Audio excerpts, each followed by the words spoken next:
Dokumen Suparjo. Kesimpulan pelaku, mengapa G30S gagal?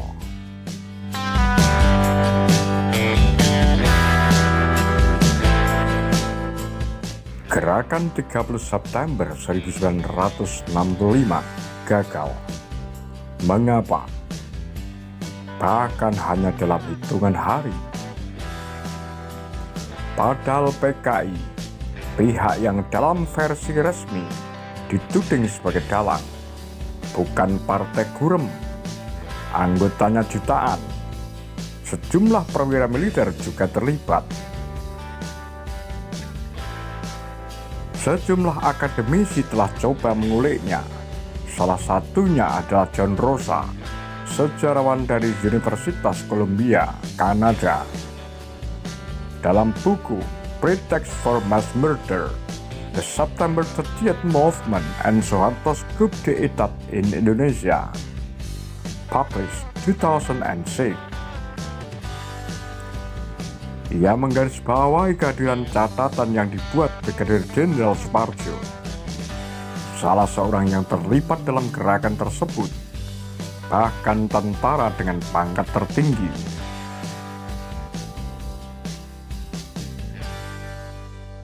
Catatan itu berjudul "Beberapa Pendapat yang Mempengaruhi Gagalnya G30S Dipandang dari Sudut Militer".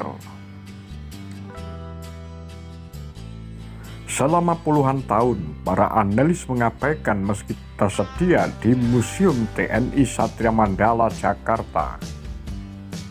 Rosa kemudian menyebutnya sebagai Dokumen Suparjo. Menurut John Rosa, Dokumen Suparjo penting karena ditulis sebelum ia tertangkap. Informasi yang terkandung di dalamnya mempunyai bobot kehandalan dan kejujuran yang khas. Suparjo menulis demi kepentingan kawan-kawannya, bukan bagi para interogator dan penuntut umum yang memusuhinya.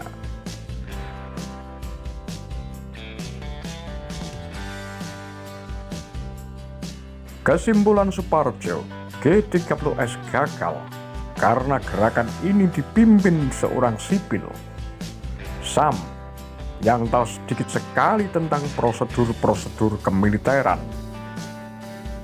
Dengan menempatkan diri sebagai orang yang berwenang atas sebuah aksi militer, Sam menimbulkan kekacauan tentang garis komando di dalam kelompok inti, tulis Rosa.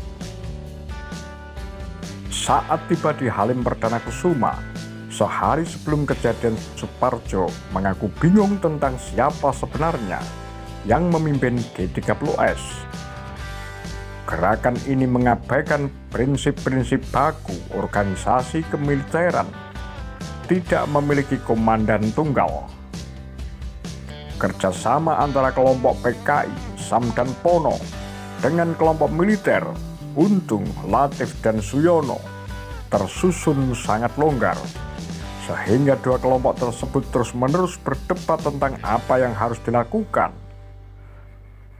Bahkan pada saat-saat kritis ketika keputusan harus segera diambil.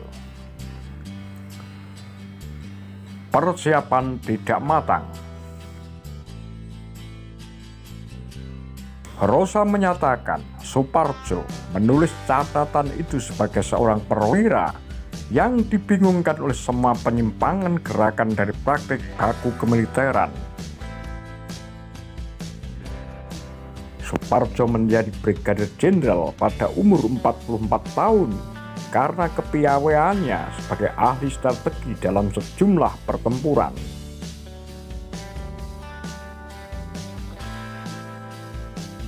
Dalam bagian lain, Suparjo menulis, perencanaan gerakan ini kurang matang. Dia menyebut, rencana operasinya ternyata tidak jelas, terlalu dangkal. Titik berat hanya pada pengambilan 7 jenderal saja. Bagaimana kemudian bila berhasil? Tidak jelas. Atau bagaimana kalau gagal? Juga tidak jelas. tulis Suparjo. Suparjo memang lebih berfungsi sebagai penasehat ketimbang sebagai panglima. Lihat, ia baru datang pada 29 September ke Jakarta. Pada hari-hari sebelumnya, ia ada di Kalimantan sebagai komandan militer dalam konfrontasi dengan Malaysia. Melihat kemampuan dan kebesaran PKI, Suparjo yakin gerakan itu sebenarnya bisa berhasil jika dipersiapkan dengan matang. Dia melanjutkan menulis, "Saya ibaratkan seorang pemasak yang mempunyai bumbu, sayur-sayur yang serba cukup. Tetapi kalau tidak pandai menilai temperatur dari panasnya minyak, besarnya api, bila mana bumbu-bumbu itu dicemplungkan dan mana yang didahulukan dimasak, maka masakan itu pun tidak akan enak." Suparjo belakangan ditangkap. Ia dieksekusi mati pada 13 Maret 1967.